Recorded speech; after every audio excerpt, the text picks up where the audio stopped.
Estados Unidos crea la Fuerza Interamericana de Paz. Hubo procesos de negociación entre los representantes del bando constitucional y los del Gobierno de Reconstrucción Nacional. Estados Unidos envía una comisión la cual propuso a Antonio Guzmán como presidente provisional.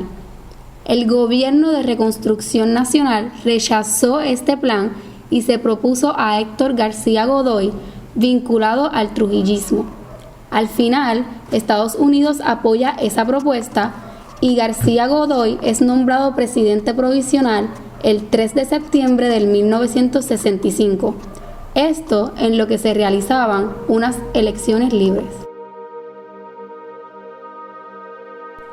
En junio de 1966, con un apoyo de un 56%, entra Joaquín Balaguer como presidente de la República.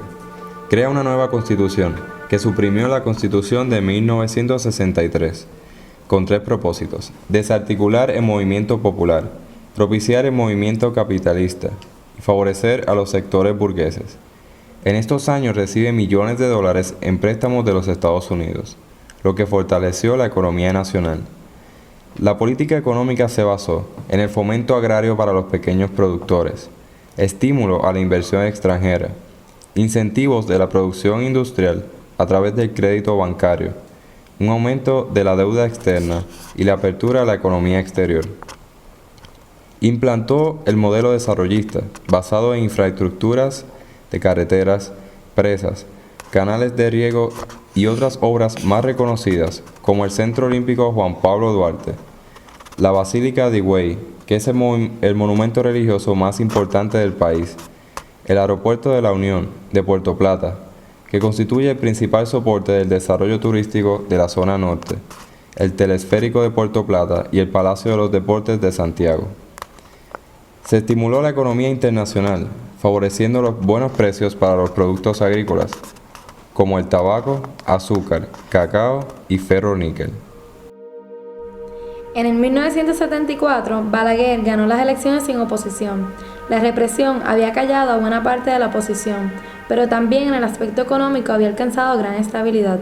El gran crecimiento económico se debió a 2 factores, en que los Estados Unidos jugaban un papel fundamental: los altos precios del azúcar y la cuota preferencial que el país recibía de Estados Unidos, y por otro lado las ayudas y préstamos que recibió el gobierno. Balaguer logró el apoyo de la clase media, que había sido integrada a la administración pública y a cargos en el gobierno o que se había beneficiado por el crecimiento empresarial e industrial. Otro aspecto importante en que Balaguer logró someter a las fuerzas castrenses, en las que por años hubo fuertes pugnas entre sectores.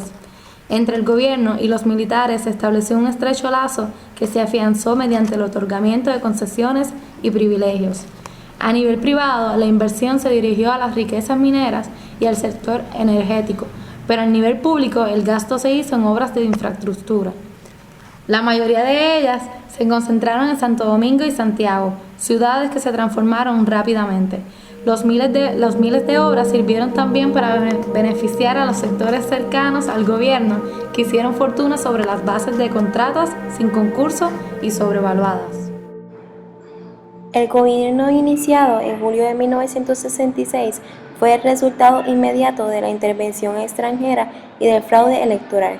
Esto solo sirvió para prolongar la guerra civil y la violencia política. De inmediato, los combates de la guerra fueron reemplazados por una campaña selectiva de terror que buscaba aniquilar a los líderes políticos y militares de la revolución constitucionalista.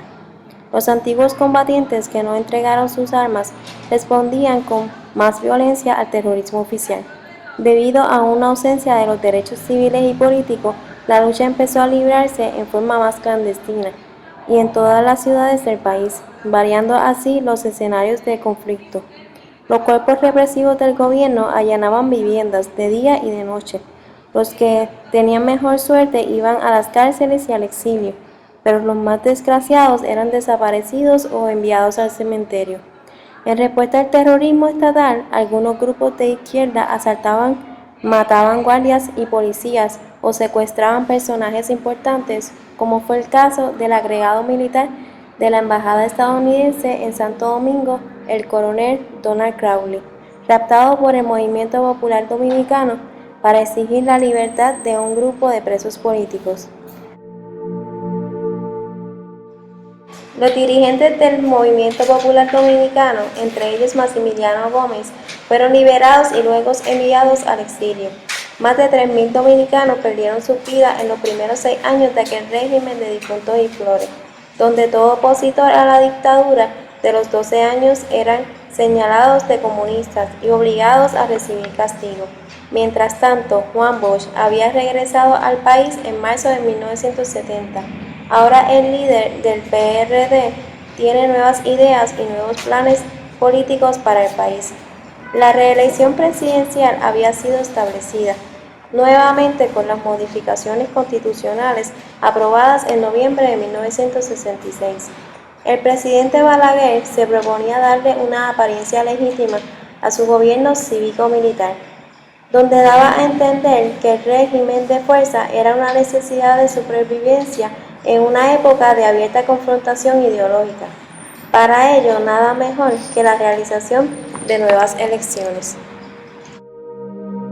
La abstención del PRD y los grupos de izquierda de participar en las elecciones de 1970 no impidieron que Balaguer encontrara un opositor en la figura del vicepresidente Francisco Augusto Lora, quien había fundado el Movimiento de Integración Democrática anti-reeleccionista, un desprendimiento del viejo partido reformista con el cual Augusto Lora pensaba canalizar toda la antipatía de la población al continuismo, aunque fracasó en el intento, pues la Junta Central Electoral, controlada por Balaguer, proclamó otro triunfo del hombre que decía ser un instrumento del destino. Juramentado por 4 años más, Balaguer prohijó la organización de un grupo paramilitar llamado la Banda Colorada, integrada por soplones, desertores de izquierda y matones profesionales. De esa manera, liberaba a los cuerpos policiales y militares de la cacería de dirigentes políticos, que demandaba la estabilización del régimen. La violencia oficial había tomado un nuevo giro. Los organismos de inteligencia se las ingeniaron para infiltrar a los partidos de oposición. Tan pronto ubicaban a sus dirigentes, los incontrolables entraban en acción para cumplir su tarea. Los crímenes de la banda no tenían castigo. Eran crímenes oficiales y ninguna autoridad judicial se atrevía a esclarecerlos y condenar a sus autores. El terrorismo y la violación de los derechos humanos tenían luz verde para seguir su agitado curso.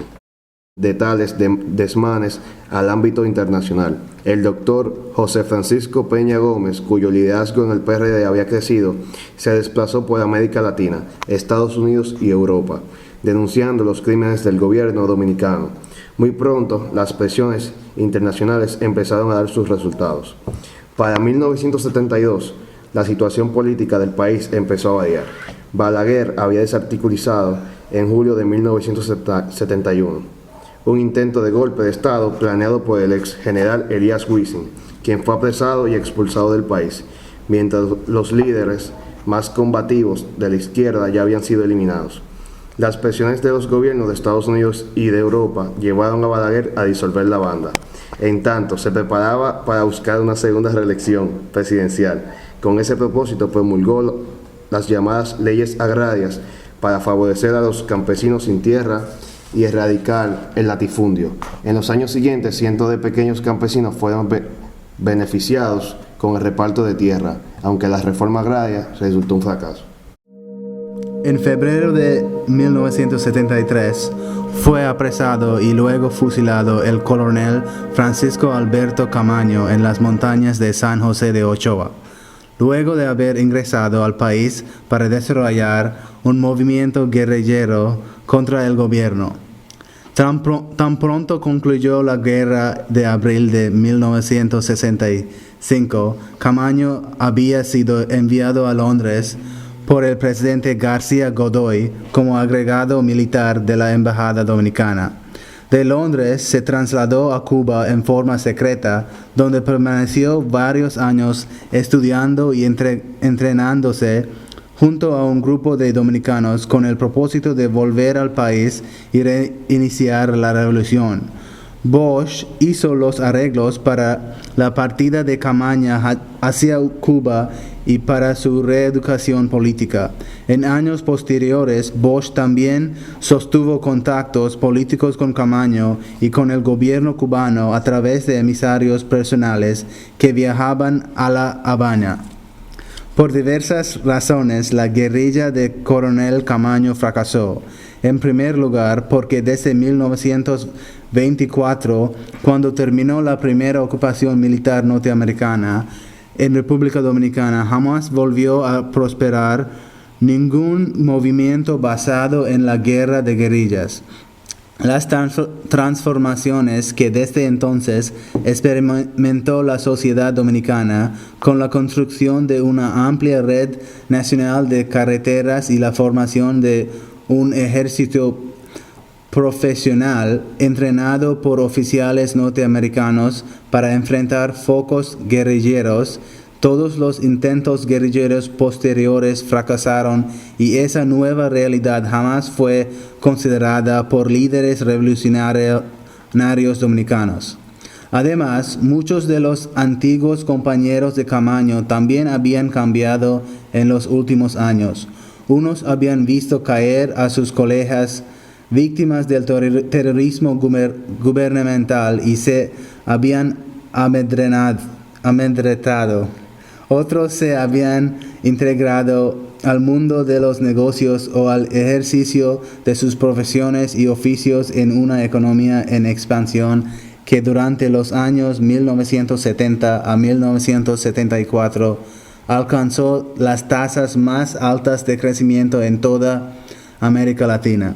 En consecuencia, la guerrilla de Camaño no recibió el respaldo que él esperaba encontrar y quedó completamente aislada en las montañas, siendo prontamente aniquilada.